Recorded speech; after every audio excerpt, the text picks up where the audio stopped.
நீங்கள் இணைந்திருப்பது வெற்றி டிவியின் டாப் 24 செய்திகளுடன். சிறுவர் வன்கொடுமைக்கு எதிரான தேசிய தினம் இன்றாகும். சிறுவர் துஷ்பிரயோகத்தை எதிர்த்து போராடுவது, அவர்களின் உரிமைகளை பாதுகாப்பது மற்றும் அவர்களுக்கான சிறந்ததொரு சூழலை உருவாக்குவது இந்த நாளின் நோக்கங்கள் என குறிப்பிடப்பட்டுள்ளது. தற்போதைய காலகட்டத்தில் சிறுவர்கள் அதிகமாக வீடுகளிலேயே துஷ்பிரயோகத்திற்கு உள்ளாக்கப்படுவதாக தேசிய சிறுவர் பாதுகாப்பு அதிகார சபை தெரிவித்துள்ளது. அத்துடன் கடந்த சில நாட்களாக உளநல வைத்தியசாலைகளுக்கு வருகை தரும் சிறுவர்களில் பலர் புகையிலை போன்ற போதைப்பொருள் பாவனைக்கு அடிமையானவர்கள் என குறிப்பிடப்பட்டுள்ளது.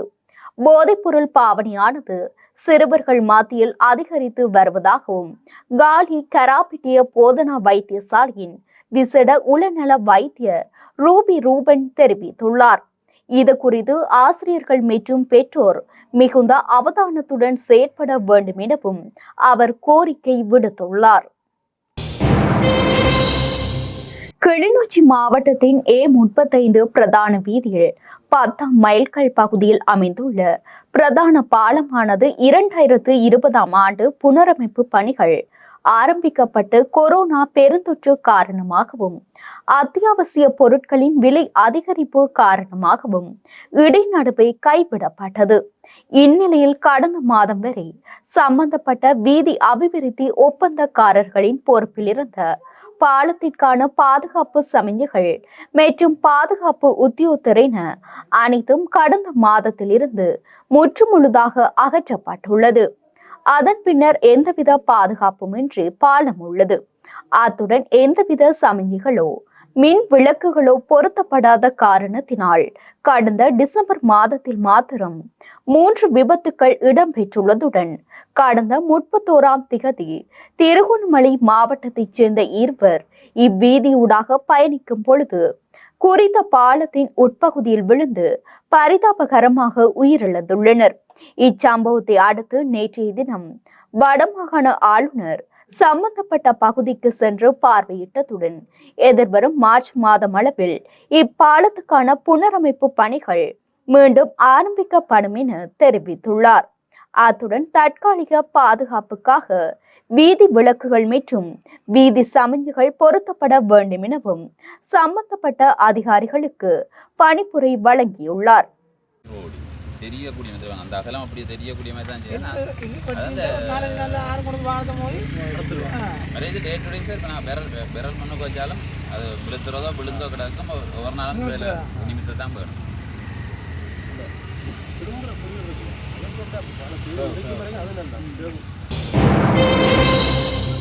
புதிதாக பதவியேற்றுள்ள அரசு எங்களை தண்ணீர் கொண்டு அடித்தாலும் கட்டை கொண்டு அடித்தாலும் நாங்கள் பயப்படாமல் எமது வளங்கள் அளிக்கப்படுவதற்கு எதிராக யாழ்ப்பாண இந்திய துணை தூதரகத்திற்கு முன்னாள் போராட்டம் செய்வோம் என யாழ்ப்பாண மாவட்ட கடற்தொழிலாளர் கூட்டுறவு சங்கங்களின் சமாசங்களின் சம்மேளனத்தின் உபதலைவர் அந்தோணி பிள்ளை பிரான்சிஸ் ரத்னகுமார் தெரிவித்துள்ளார்.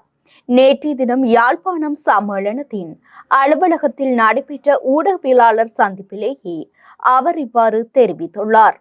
இப்போ நடந்து கொண்டிருக்கிறது என்னென்றால், கடந்த காலத்தில் போன அரசாங்கத்தில் ஓரளவு கடைசி காலங்களில் இந்தியன் ரோலரை கட்டுப்படுத்தி ஓரளவுக்கு நாங்கள் தொழில் செய்து கொண்டு இருந்தது. இப்போ புதிய அரசாங்கம் நிறைய ரோலர்கள் எங்கட வளங்களை அழிஞ்சு கொண்டு போகுது. நிறைய இடத்தை எங்கட தொழிலாளிகள் என்ற பலிகளும் இல்லாமல் போயிடுது. இப்போ நாங்கள் என்ன சொல்கிறோம் என்றால், இப்போ கடத்தொழில் இப்போ புதுசாக இருக்கிற சந்திரசேகரன் ஐயாவுக்கு நாங்கள் ஒரு இது சொல்கிறோம். அவருக்கு நாங்கள் புதுசாக சொல்ல வேண்டிய தேவையில்லை. கடந்த காலத்தில் நாங்கள் உண்ணாவிரத போராட்டம் நடத்த அந்த போராட்டத்தில் இருந்து உடனடியாக நிப்பாட்டணும். தங்கட தலைவருக்கு உடனடியாக நாங்கள் இந்த விஷயத்தை அறிவிக்கிறோம். உடனே இந்த இந்தியன் ரோலரை கட்டுப்படுத்தணுமெண்டு. ஆனால் நாங்கள் இந்த சம்மேளனத்தால் கடத்தொழில் அமைச்சருக்கு பல கோரிக்கை கொடுத்துட்டோம், உடனடியாக இந்த இந்தியன் ரோலரை நிப்பாட்ட சொல்லி. ஆனால் இன்றைக்கு நெடுந்தீவிலிருந்து சுண்டிக்குளம் வரையில இந்தியன் ரோலர் தன்னிலையை அடித்து எங்கட வாழ்வாதாரத்தையும் அழித்து எங்கட பலிகளையும் அழித்து கொண்டிருக்கிறோம். நாங்கள் இதை விட்டு இனிமேல் பார்த்து கொண்டிருக்கலாது. கடத்தொழில் அமைச்சர் இதுக்கு ஒரு சரியான மாண்பு ஜனாதிபதியும் கடத்தொழில் அமைச்சரும் இதுக்கு ஒரு முடிவு எடுக்காட்டால் நாங்களும் பழையபடி ஒரு ஆர்ப்பாட்டத்தை செய்து நாங்கள் இந்தியன் தூதரத்துக்கு முன்னாலே ஒரு ஆர்ப்பாட்டத்துக்கு நாங்கள் ஒழுங்கு செய்து யாழ் மாவட்டத்தில் உள்ள கடத்தொழில் மக்களை அவ்வளோ வரையும் கூப்பிட்டு நாங்கள் ஒரு ஆர்ப்பாட்டம் ஒன்றை செய்வோம். மன்னார் பகுதியில் மக்களின் எதிர்ப்பை மீறி முன்னெடுக்கப்பட்டு வருகின்ற காற்றாலை மின் உற்பத்தி மற்றும் கனிய மணல் அகழ்வு போன்றவை உடனடியாக தற்காலிகமாக நிறுத்தப்பட வேண்டும். மன்னார் பிரதேச ஒருங்கிணைப்பு குழு கூட்டத்தில் முடிவெடுக்கப்பட்டதோடு குறித்த அறிவிப்பை ஒருங்கிணைப்பு குழு தலைவரும் பிரதி அமைச்சருமான உபாலி சமரசிங்க விடுத்துள்ளார். மன்னார் பிரதேச ஒருங்கிணைப்பு குழு கூட்டம் வெள்ளிக்கிழமை பிற்பகல் 2 மணியளவில் மன்னார் பிரதேச செயலகத்தில் நடைபெற்றுள்ளது. குறித்த கூட்டத்தில் மன்னார் ரயில் போக்குவரத்து சேவைகள், திண்ம கழிவு அகற்றுதலில் உள்ள சிக்கல்கள், காற்றாலை மின்சார திட்டம் மற்றும் கனியவள மணல் அகழ்வு போன்ற பிரச்சனைகள் குறித்து விவாதிக்கப்பட்டுள்ளது.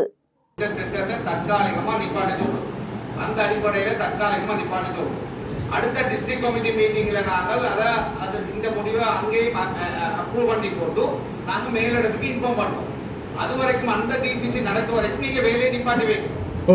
இதுல என்ன பிரச்சனை கதை இருக்குதான ஒவ்வொரு விஷயம் மறு செய்யலன்னு படத்துப்படாம 75 அடியில வீடு இருக்கின்றோம், மீன் தொழில பாதிப்புண்டிருக்கணும். அது சரியாக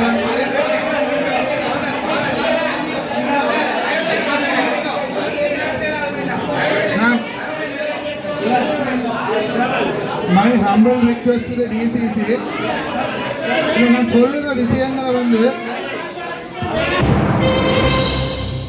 கடந்த 25ஆம் தேதி நத்தார் பண்டிகை தினத்தன்று கிளிநொச்சி நகர பகுதியில் டிப்பர் விபத்தில் சிறுமி ஒருவர் உயிரிழந்துள்ளார். அச்சிறுமியின் தாயார் யாழ் போதனா வைத்தியசாலையில் சிகிச்சை பெற்று வந்த நிலையில் வியாழக்கிழமை அன்று சிகிச்சை பலனின்றி தாயும் உயிரிழந்துள்ளார். அனைவரையும் பெரும் சோகத்தில் ஆழ்த்தியுள்ளது. இதனை கண்டித்து இதுபோன்ற செயல்கள் இனிவரும் காலங்களில் இடம்பெறாதிருக்க போலீசாரின் செயற்பாடுகள் உரிய முறையில் நடவடிக்கை மேற்கொள்ளப்பட வேண்டும் என தெரிவித்து நேற்றைய தினம் கவனஈர்ப்பு போராட்டம் ஒன்றினை பெண்ணின் சடலத்தின் முன்பாக முன்னெடுத்திருந்தனர் மக்கள். இதன்போது மகஜர் ஒன்றும் அனுப்பி வைக்கப்பட்டுள்ளது. கிளிநொச்சி கோனாவில் மத்தியைச் சேர்ந்த மனநலம் பாதிக்கப்பட்ட நபர் ஒருவர் காணாமல் போயுள்ளதாக கிளிநொச்சி போலீஸ் நிலையத்தில் நேற்றைய தினம் முறைப்பாடு பதிவு செய்யப்பட்டுள்ளது. அந்த முறைப்பாட்டிற்கு அமைவாக தேடுதல் நடவடிக்கையின் போது கிளிநொச்சி முறிப்பு குளத்தின் தடுப்பு அணையில் காணாமல் போன நபரின் துவிச்சக்கர வண்டியும் அவரது பாதனையும் கண்டுபிடிக்கப்பட்டுள்ளது. இச்சம்பவம் தொடர்பாக கிளிநொச்சி போலீசார் மேலதிக விசாரணைகளை மேற்கொண்டு வருவதுடன் காணாமல் போனவரை தேடும் பணியில் பொதுமக்கள் மற்றும் மீனவர்களும் இணைந்து தேடும் பணியில் ஈடுபட்டு வருகின்றனர். சிவனொளி பாதமலை யாத்ரீகர்களை ஏற்றி செல்லும் வாகனங்கள் மற்றும் மஸ்கெலியாவில் இருந்து நல்லதனியை நோக்கி செல்லும் பயணிகள் போக்குவரத்து பேருந்துகள் மற்றும் வேன்கள் நேற்றைய தினம் நல்லதனி போலீஸ் அதிகாரிகளால் திடீரென சோதனைக்கு உட்படுத்தப்பட்டுள்ளது.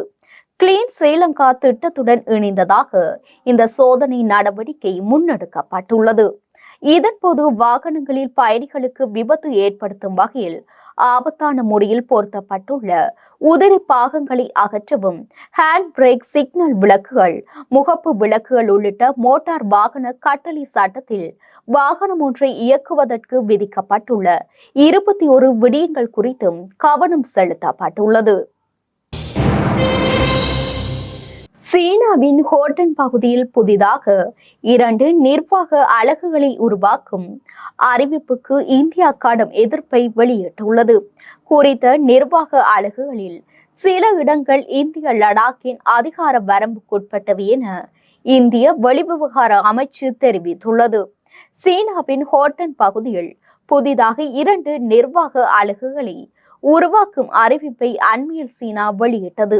இதற்கு சீனாவின் கம்யூனிஸ்ட் கட்சியின் மத்திய குழு ஒப்புதல் அளித்தது. இது தொடர்பில் டெல்லியில் ஊடகங்களுக்கு கருத்துரைத்த இந்திய வெளிவிவகார அமைச்சின் பேச்சாளர் ரன்தீர் ஜெய்ஸ்வால் சீனாவின் சட்டவிரோத ஆக்கிரமிப்பை இந்தியா ஏற்கப் போவதில்லை என குறிப்பிட்டுள்ளார். அத்துடன் சீனாவின் சட்டவிரோத ஆக்கிரமிப்புக்கு சட்டப்பூர்வ அந்தஸ்தும் வழங்கப்பட மாட்டாது. 2 புதிய நிர்வாக அலகுகளை உருவாக்கும் அறிவிப்புக்கு ராஜதந்திர ரீதியாக சீனாவிடம் இந்தியா கடும் எதிர்ப்பை தெரிவித்துள்ளது. பொதுஜன பெரமுனவின் நாடாளுமன்ற உறுப்பினர் நிலாந்தி ஹோட்டகஜியை அவமதிக்கும் வகையில் சமூக ஊடகங்களில் பதிவிட்டமைக்காக கைது செய்யப்பட்ட முன்னாள் பிரதேச சபை உறுப்பினர் ரவீந்திர நவமுனிக்கு கொழும்பு நீதவான் நீதிமன்றம் பிணையில் செல்ல அனுமதி வழங்கியுள்ளது. நவமுனியை குற்றப்புலனாய்வு பிரிவினர் நேற்று காலை படகொடவில் உள்ள அவரது வீட்டில் வைத்து கைது செய்தனர். நாடாளுமன்ற உறுப்பினர் ஹோட்டகட்சி தொடர்பில் சமூக ஊடகங்களில் தவறான தகவல்கள் பரப்பப்படுவதாக குற்றப்புலனாய்வு பிரிவினரிடம் முறைப்பாடு செய்யப்பட்டதை தொடர்ந்து இந்த கைது இடம்பெற்றுள்ளது. யாழ்ப்பாணம் மாவட்டம் தவிர்ந்த வடக்கின் ஏனைய 4 மாவட்டங்களிலும் அரச காணிகள் இருக்கத்தக்கதாக காணிகள் அற்றவர்கள் பட்டியல் இருக்கின்றமை வேதனையானது. அதனை தீர்ப்பதற்கு முழுமையான நடவடிக்கை எடுக்கப்பட வேண்டும் என வடக்கு மாகாண ஆளுநர் வேதநாயகன் வலியுறுத்தியுள்ளார்.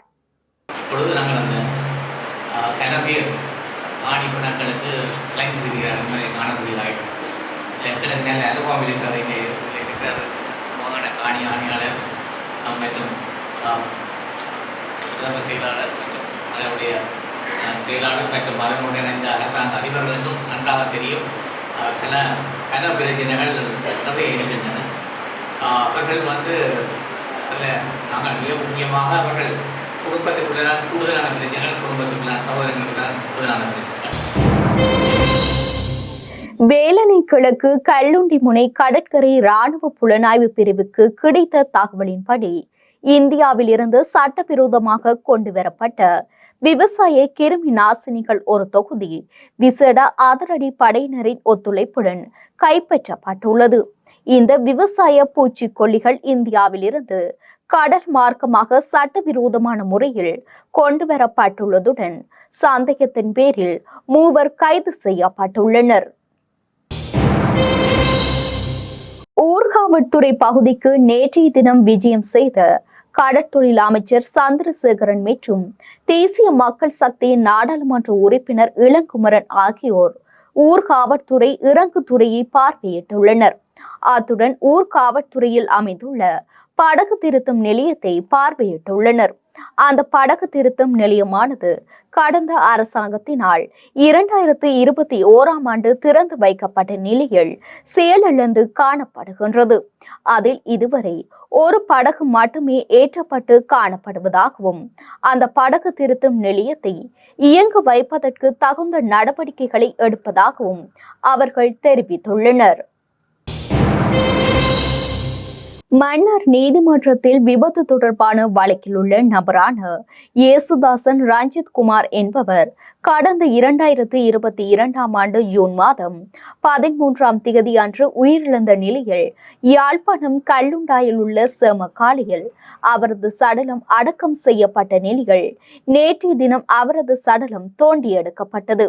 கடந்த 2 வருடங்களுக்கு முன்னர் மன்னார் இலுப்பை கடவி பகுதியில் இடம்பெற்ற விபத்தில் காயமடைந்த குறித்த நபர் யாழ்ப்பாணம் போதனா வைத்தியசாலையில் சிகிச்சை பெற்று வந்துள்ளார். அதன் பின்னர் நவாலி பகுதியில் வசித்து வந்துள்ளார்.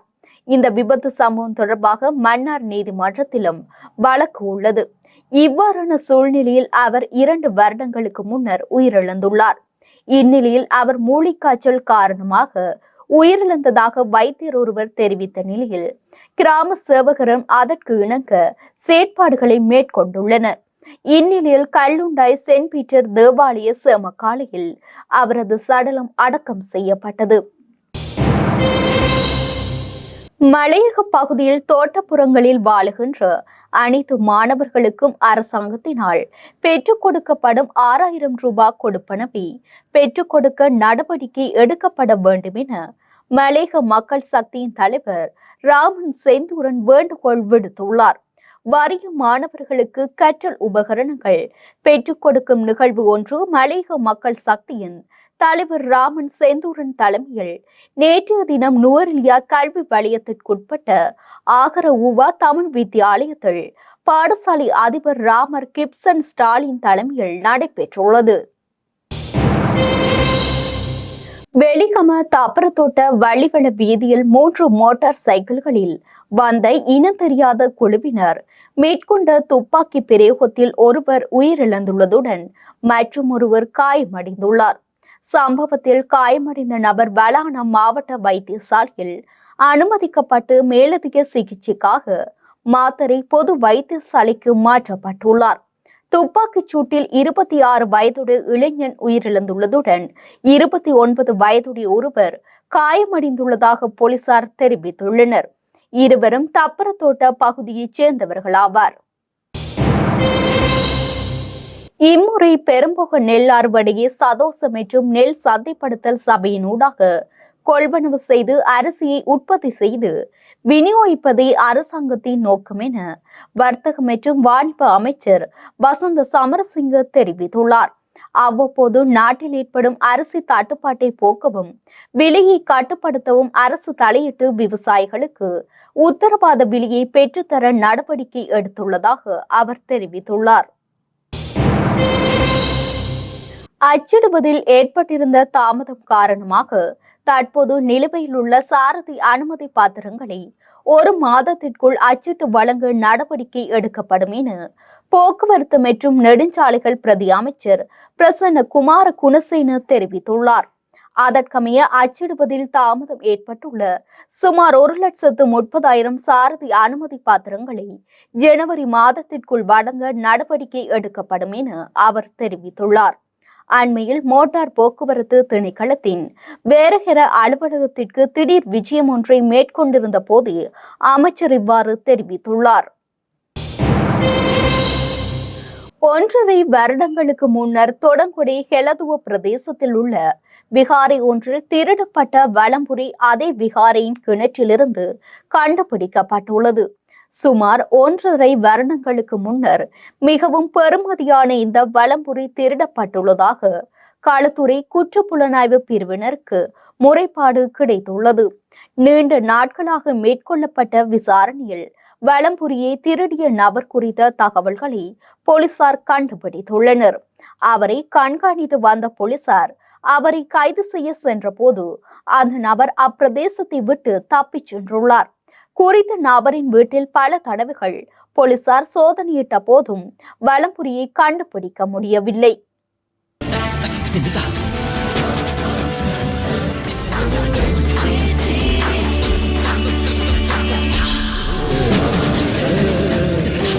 Tidak.